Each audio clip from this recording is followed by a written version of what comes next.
Jumpa lagi dengan podcast Bawaslu Kota Samarinda. Saya Sugeng Prasetyo. Di hari ini kita akan menghadirkan narasumber dan juga tema yang menarik. Refleksi akhir tahun itu merupakan pembungkus tirai. Jadi kita akan menghadirkan narasumber yang memang benar mereview kejadian-kejadian beberapa waktu lalu. Salah satunya adalah di hukum dan sengketa. Kawan-kawan ataupun sahabat Bawaslu dimanapun Anda berada, hari ini harusnya saya ditemani dengan narasumber yang kompeten, cuman kok belum datang ini ya. Nah ini dia narasumber kita, Bung Dhani Bunga. Siap. Selamat datang. Siap, ya, siap. Saya senang kalau Anda tersenyum seperti ini, kan artinya masalah kepemiluan ini selesai. Iya, siap. Ya. Bung Dhani, apa kabar? Alhamdulillah. Baik. Puji Tuhan sehat. Jadi tidak perlu berlama-lama nih, ini durasinya sedikit banget ini kita. Iya. Langsung saja menunggu ya. Anda ini ya toh. Jadi, ya. Saya ngitung hari itu, hitung waktu. Jadi Tapi kan masih lama ini. Iya. Pemilu 2029 kan masih lama ini. Tapi kan progresnya sudah, mesin ini sudah dinyalakan. Oh, ini. sudah mulai ini ya. Baik. Ya, Sahabat di sana itu perlu memperkenalkan diri. Jadi Bung Dhani saya minta untuk bisa memperkenalkan diri karena mau tidak mau suka nggak suka harus dikenal. Siap, silakan. siap. Terima kasih ya Mas Sugeng Prasetyo. Sugeng Prasetyo dari Bawaslu Kota Samarinda. Ya.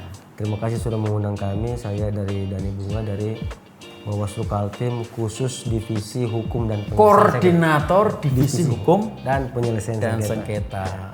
Dulunya itu dari mana? Dulu ini kan pernah ngomong-ngomong saya dengar ada dua penyangga kekuatan bisa di sini. Yang pertama dulu di Panwascam, kedua saya dengar juga di KAI. Iya, dulu pernah di Panwascam Kota Samarinda. Bawaslu Kota Samarinda dulu ya kita sebutlah teman-teman seperti Pak Abdul Muin itu ketua saya juga dulu. Pak Abdul Muin. Ya, sebelum saya jadi Bawaslu Kota Samarinda, saya belajar banyak juga dari beliau kan. Iya, beliau. Terus Bawaslu Kota Samarinda, terus sempat di KAI juga sempat di Komisi Yudisial Kalimantan Timur, mengawasi proses hakim. Mengawasi peradilan hakim. Baik. Sahabat Bawaslu, dalam tema kali ini kita akan menyampaikan sebuah tema yang yaitu adalah palang pintu terakhir gitu. Pemilu dan pilkada tahun 2024 dalam perspektif hukum dan sengketa. Nah, ini narasumber kita itu yang kompeten jadi hadir pada hari ini. Sibuk apa ini hari-hari ini? Saya lihat kemarin ada di Balikpapan itu. Iya, jadi ini tuh?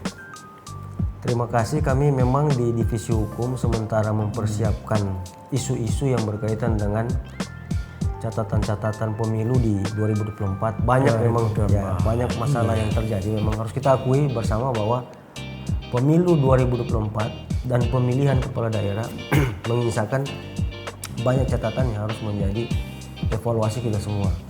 Bukan hanya di eksternal, tapi khususnya di kita di Bawaslu, di internal. Ya kalau boleh tahu apa di internal kita itu? Ya di isu-isu yang masih seperti, belum. Ya misalnya terkait dengan kasus di Kukar. Ya kan kasus ada di Kukar. Ya kan kita ada ke pemilu nasional dulu. Ya ke pemilu nasional. Saya lihat dari sekian rekam jejak yang ada itu, pemilu nasional kemarin sempat digugat ya hasil perselisihan hasil pemilu memang oleh beberapa partai politik. Itu yang ingin saya tanyakan karena sebenarnya saya nggak mau langsung masuk ke situ. Cuman dari rekam jejak yang kita noted ya, kita tulis bahwa itu terjadi di provinsi Kalimantan. Nggak capek ini. Aman. Jadi 10 kabupaten kota loh ini, nggak capek. Digugat partai ya waktu itu ya. Apa itu sebenarnya yang terjadi? Jadi ada memang selisih suara sangat sedikit ya, hanya sekitar ratusan dari itu pemilu DPR RI. Kalau nggak salah ya. Kan kalau DPR RI selisihnya ratusan suara itu sangat kecil. Jadi itu digugatlah oleh mepet sama yang spot jantung itu. Ya memang kita di Bawaslu ada catatan memang teman-teman di PPK dalam rekapitulasi suara ada salah menulis. salah menulis di mana itu salah menulisnya itu? pada rekapitulasi di teman-teman di KPPS. Jadi Berarti ketika dari naik bawah berjenjang dulu dari itu ya, bawah, berjenjang mungkin karena kecapean kelelahan. Tapi untungnya waktu kita challenge kan kita buka sidang tuh untuk untuk para pihak untuk saling mengajukan. Memang ada mengajukan kebenaran data yang dia miliki ya kan. Tapi memang Bawaslu kan tidak ada kewenangan untuk merubah hasil. Mengubah hasil. Untuk merubah hasil silakan ajukan ke MK. Tapi memang catatan kita bahwa MK diamini. MK bukan mengamini perubahan itu, tapi MK memerintahkan untuk dilakukan perhitungan ulang. Perhitungan. Nah, Samarinda kena 40 TPS. Ya, nah, Samarinda salah satu. Iya. Dari 10 kabupaten kota dihitung 9 ulang kembali. Ya, lumayan itu. Tapi setelah dihitung, memang ada perbedaan suara hasil, tapi tidak merubah kursi. Tidak merubah komposisi kursi. Memang ada perubahan tapi tidak sebesar 300 sekian suara itu. Hanya sekitar puluhan saja. Enggak, saya pengen tahu secara psikologi. Pada saat ada gugatan partai politik itu apa persiapan Anda, Bung? Kami itu menerima laporan itu kan terbatas dengan waktu. Jadi sampai seminggu itu sebelum rekapitulasi tingkat nasional, kita 1 minggu itu di Bawaslu provinsi pulang jam 4, jam 5, jam 3 pagi. Jam 4. Karena mempersiapkan itu, persidangan itu. Itu enggak mempersiapkan surat mempersiapkan bukti-bukti ya.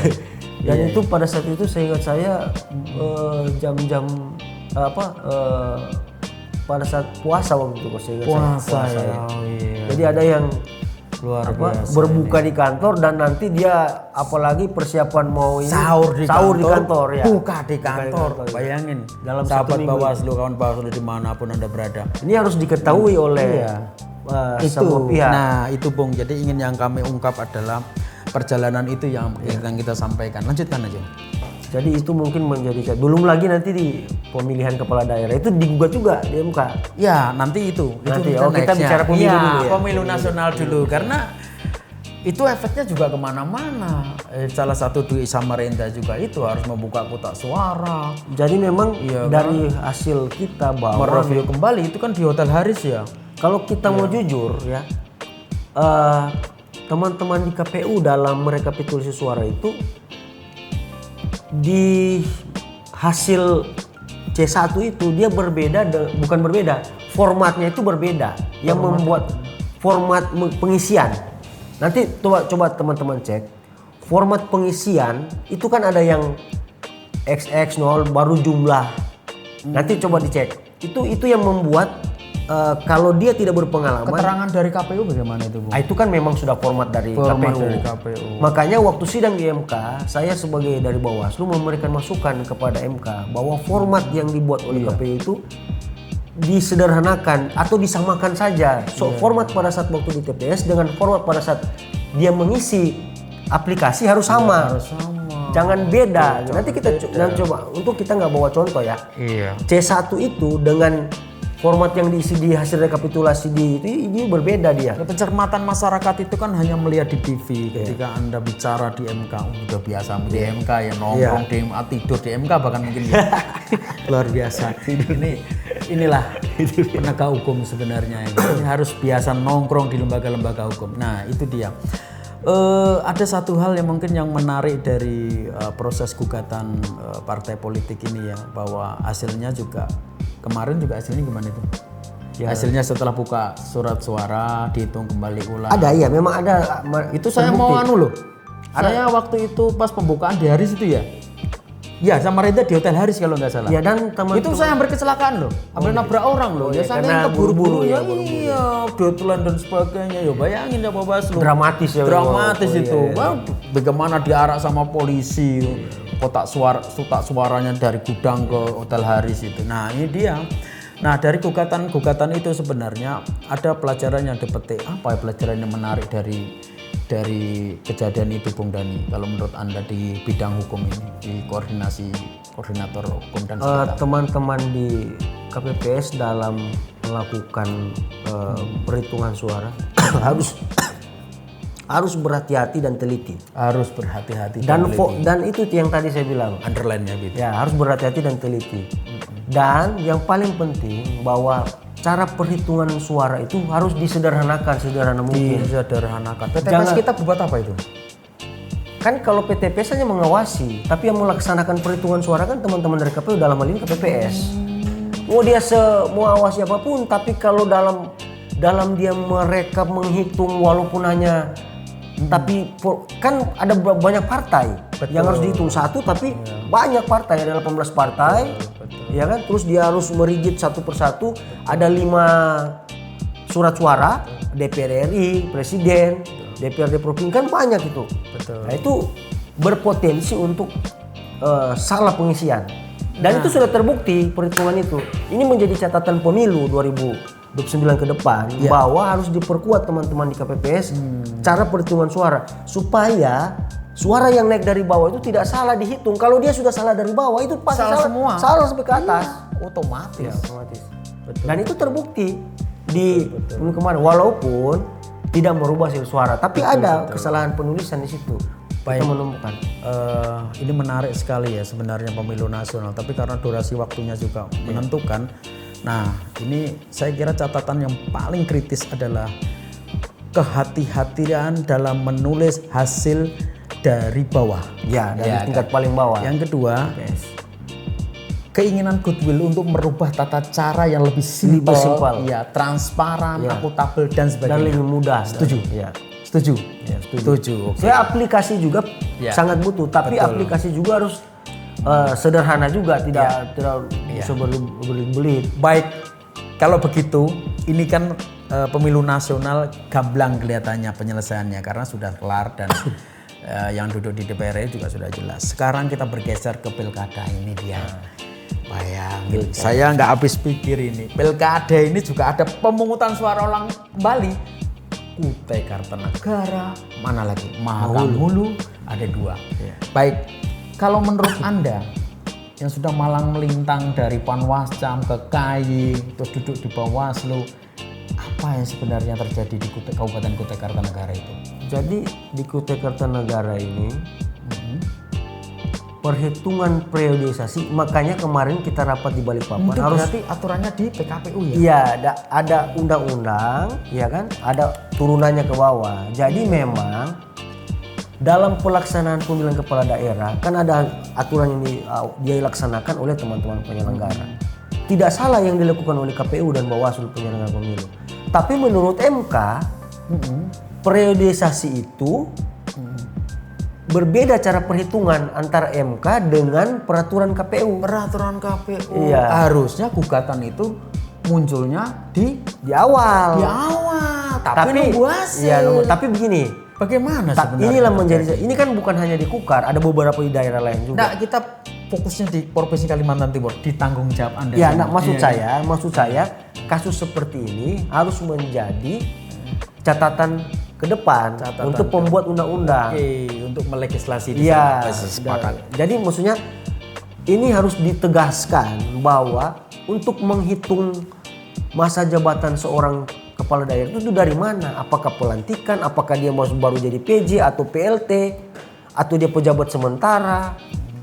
Ataukah dia sudah baru kadis? Atau dia sekda terus mengundurkan diri atau meninggal terus sekdanya jadi terus itu sudah dihitung? Apa persiapannya Bawaslu waktu itu? Bawaslu Provinsi dalam menghadapi kondisi seperti itu? Kita menyampaikan ada surat edaran dari Bawaslu, ya kan, Bawaslu RI, ada peraturan KPU, kita sudah menyalakan. Saya dengar Bawaslu mana? Kutai Kartanegara juga digugat di Petun ya, kalau tidak salah di Banjarmasin itu. Dulu waktu itu, tapi kan itu kan tidak ada yang dirugikan. Tidak ada yang dirugikan. Kan kalau dalam menentukan pasangan calon, menetapkan pasangan calon, kecuali ada calon yang dirugikan, tidak ditetapkan sebagai calon. Spekulasi petahana. Kan tidak ada hubungan dengan itu. Kan dua-dua diakomodir menjadi calon, ya kan? Tapi lagi-lagi ini menjadi catatan bahwa di undang-undang pemilu tidak tegas mengatur terkait dengan cara perhitungan 2 periode itu dari mana. Harusnya pada saat sebelum munculnya PKPU itu sebenarnya harus mulai panas di situ ya. Ya, semuanya karena kan draft rancangan PKPU itu kan enggak hari Senin dibikin, hari Senin pagi dibikin, Senin sore timbul kan enggak begitu. Enggak mungkin kan. Nah inilah sebenarnya yang kecolongan orang praktisi-praktisi kita itu. Kenapa bisa muncul padahal memang ada frasa-frasa yang tidak kita paham. Kita ini kan, Anda kan di provinsi ya kan, Bawaslu RI, Anda di tengah-tengah sebagai koordinator ke sana kemari. Iya sampai sakit ini. Iya. Menarik sebenarnya, itu PSU itu nggak sedikit loh uang yang itu maksudnya untuk biaya PSU itu kan. Nah, yang terus kita geser ini, kalau dianggap aja udah selesai ya di mana, di Kutai Kartanegara, Mahakamulu itu sebenarnya apa yang terjadi kalau menurut Anda? Mahulu kan terbukti di persidangan di MK bahwa gugatan di MK ya bupati ini menggunakan ininya untuk abuse of power. Ya untuk mengkampanyekan arahnya, dan itu terbukti di persidangan, makanya diganti, didiskualifikasi. Dia mengerahkan perangkat. Bisa Anda ceritakan sibuknya Bawaslu provinsi waktu itu? Oh itu kita kan mendampingi teman-teman di Makamulu, teman-teman Bawaslu dalam mempersiapkan keterangan tertulis, dengan pasti dengan arahan dari Bawaslu RI. Pertanyaan MK mungkin bisa disampaikan di publik yang kira-kira ini jadi pembelajaran kita semua. Ya ditanya bagaimana, ya Bawaslu dalam hal ini kan setiap apapun yang terjadi laporan MUI kita menindaklanjuti setiap laporan, dan memang beberapa kasus di Mahakamulu itu kan Bawaslu merekomendasikan untuk melakukan penyidikan ke kepolisian. Tapi kan dari kepolisian meng-SP3-kan itu. Sudah ditetapkan tersangka tapi di SP3 lagi. Tersangka ini. Ya. Gitu ya. Tapi ya itulah menjadi pengalaman kita ya. Iya, saya paham. Anda ke Mahakamulu bukan untuk wisata, menyelesaikan persoalan. Maksud saya gini, Pak. Iya, jadi maksud saya gini, Pak. Bagaimana? Bahwa memang ada kejadian di sana. Iya. Dan kami di provinsi meyakini teman-teman di Mahakamulu sudah melakukan sesuai dengan prosedur yang ada, sesuai dengan peraturan Bawaslu. Tapi lagi-lagi ini menjadi pengalaman berharga buat calon-calon kepala daerah. Jangan bermain-main dengan kekuasaan, karena nanti makanya kan diganti kan. Iya. Didiskualifikasi calonnya itu. Iya, luar biasa loh. Kita ini mengalami proses pemilu ini, ya pemilu nasional juga nggak lepas dari gugatan partai politik tentang hasil pemilihan umumnya. Bagaimana ratusan suara tadi seolah-olah saling berdempet-dempetan dengan partai lain yang tidak terpuaskan lah itu, dan Bawaslu ujung-ujungnya juga harus memecahkan persoalan itu menjadi, kalau di MK kita itu apa namanya, pemberi keterangan. Oh iya, saya lihat Anda itu di TV kan, ya saya bangga juga kan, Dhani Bunga ya kan, itu ketua kita Hari Darmanto luar biasa ya kan, bagaimana tempat juga itu saya lihat ada kita punya tapling ya kalau nggak salah ya. Ya sempat juga bagaimana dia melakukan pengisian data, aktualisasi argumentasi ya, bagaimana penyampaian data di layar. Nah ya MK-nya ya semua kita di provinsi, semua divisi, baik itu di divisi SDM, Bung Topan, divisi penanganan pelanggaran Bang Denny Rahman, divisi pencegahan, semua berkolaborasi untuk bagaimana kita memonitor. Tapi yang tidak diketahui oleh publik itu kan maunya bahwa semua masalah yang terkait dengan kepemiluan itu langsung clear, tapi tidak tahu proses di dalamnya. Bagaimana Anda tadi sebutkan harus pulang pagi. Luar biasa, jarak tempuh dari rumah, ya belum lagi keluarga yang selalu telepon, abang di mana ya kan, terus anaknya nih papa ini. Jadi perlu menarik jalan, memang. gitu. Menarik ketika persidangan di MK. Waktu di Bawaslu. Sebelum diajukan ke MK kan masih ada durasi waktu kita bersidang. Fase itu apa saja yang bisa ditarik? Kita harus mengejar dengan waktu itu. Mengejar sebelum semua keterangan sebelum yang digugat. Sebelum di MK. Sebelum di MK. sebelum di MK karena kita mau jadi sebelum berarti melakukan persidangan-persidangan iya sebelum di Bawaslu. Iya sebelum perhitungan suara tingkat nasional. Iya. Dan gugatan di MK ya kejar-kejaran. Ya waktu pemilu nasional itu ya. Iya. Kalau untuk pemilu kada itu juga sempat gitu nggak? Enggak ya. Pemilu kada kan digugat juga tuh sama yang. Jangan digugat tapi maksudnya sempat mengundang pengawas kecamat untuk memberikan klarifikasi atau apa gitu atau gimana? Enggak ya? Dia kan rata-rata laporan pelanggaran langsung politik kan itu kan. Tapi kita di Bawaslu provinsi pada saat tahapan pilkada pemilihan gubernur semua laporan yang masuk tidak ada satupun yang kita tidak register. Semua kita register karena menurut untuk pelanggarannya ya. Untuk pelanggaran jadi kita tidak mengunci bahwa ini tidak memenuhi syarat material ini terus semua. Jadi kita ketika kita terima ada syarat formilnya, ada syarat materialnya, terpenuhi semua. Langsung kita register, langsung kita ajak Gakumdu, untuk merembuk masalah ini. Apakah ini mau ditindaklanjuti atau enggak? Jadi tidak ada yang tidak kita terima. Maksudnya semua kita terima. Catatan kita juga yang terakhir ini bagi penyelenggara pemilu yang khususnya untuk di divisi apa ini ya sebenarnya? Penanganan pelanggaran bahwa dan itu melalui pleno, tidak pleno. Itu. Jadi supaya publik itu tahu bahwa kita tidak main-main nih dengan laporan gitu. Laporan itu karena kita tahu laporan itu ada yang datang di jam 3 pagi, jam 4 pagi. Gak mengenal waktu. Karena memang di peraturan Bawaslu tidak dikunci. Ya ini menjadi catatan kita. Loh bukannya jam hari kerja? Enggak. Hari kerja kan tidak ada jam. Bukan selama tahapan tidak ada jam. Iya, tidak ada jam. Kan tahapan itu tidak ada jam. Kalah pos kampling. Iya, cuma ada batasannya pada saat rekapitulasi. Maaf, saya potong. Pos kampling setiap jam 1 itu tank 1 loh. Ini laporan pemilu ini nggak ada jamnya ini. Ya, pas lagian gimana ini? Padahal toh kalau dia misalnya jam 12 dia dapat bukti jam 1 malam. Dia hari itu juga lapor. Kalau dia bawa jam 8 pagi kan sama aja. Tetap nanti kita kasih tahu juga pemberitahuan. Tapi karena tidak dibatasi nanti kita tidak dianggap profesional ya tetap harus kita terima. Jadi semuanya tidur di standby di kantor, standby. Mau pimpinan, mau staf. Iya. Sekali lagi integritas. Coba cek aja para pelapor itu yang datang jam 2 pagi apakah tidak dilayani kan? Dan ini terjadi juga di kabupaten kota nggak kira-kira? Nggak ya kayaknya. Saya meyakini itu pasti terjadi kalau ada laporan masuk. Ini catatan juga bahwa Anda mendermakan diri bekerja di penyelenggara pemilu ya siap-siap kalau pada saat tahapan berlangsung ya nongkrongnya di kantor jangan di warung. Iya kan? Itu. Nah, saya nggak bisa berkata apa-apa ya karena ini hal baru yang sebenarnya yang belum kita ungkap ke publik bahwa sedemikian rupa mengapresiasi para pelapor itu menerima waktunya yang tidak ditentukan. Sambil diminum. Ya, makasih. Jangan enggak ini pokoknya.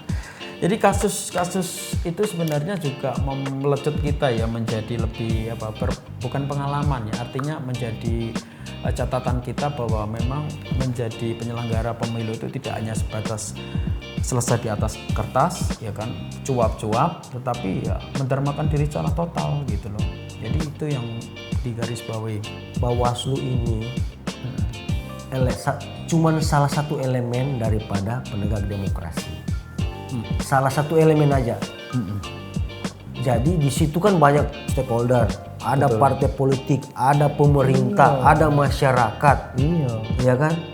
Ada tim sukses, belum ada ormas di situ.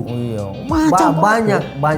Jadi tapi kalau ada apa-apa dengan ada money politik yang tidak terkait, Bawaslu nih, ini gara-gara Bawaslu nih, ini harus menjadi renungan kita bahwa Bawaslu ini hanya elemen kecil dari demokrasi. Jadi dibutuhkan semua kita.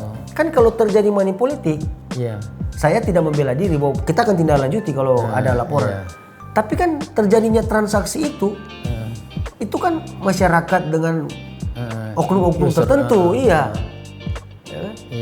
Tapi kita juga punya keterbatasan bagaimana ngawasinya kan nggak bisa mata tuh melobot. Belum lagi ketika kita menetapkan ini apakah pidana itu harus berembuk dengan jaksa dan polisi. Catatan penting. Ya kan? Ya, Saya paham sudah. Jadi jangan sampai publik itu menilai bahwa ini money politik gara-gara Bawaslu nggak ada. Ya, catatan penting. Iya. Saya paham sudah. Karena begini, ketika makanya ini menjadi catatan ke depan. Iya. Ini hanya masukan saja. Iya. Ke depan motor atau penggerak atau decision maker daripada pidana, dugaan pidana pemilu atau pemilihan itu sebenarnya kendalinya harus di Bawaslu. Harus kendali di Bawaslu. Gakumdu dan jaksa dan polisi ini adalah mitra. Iya. Sama kayak KPK, misalnya ada korupsi, kan dia tidak perlu berkoordinasi ke jaksa dan ini. Kalau KPK ada dugaan korupsi, dia tindak, Pak. Urusan nanti masuk ke kejaksaan atau tidak, ya lain lagi ceritanya. Extraordinary. Iya, ini extraordinary.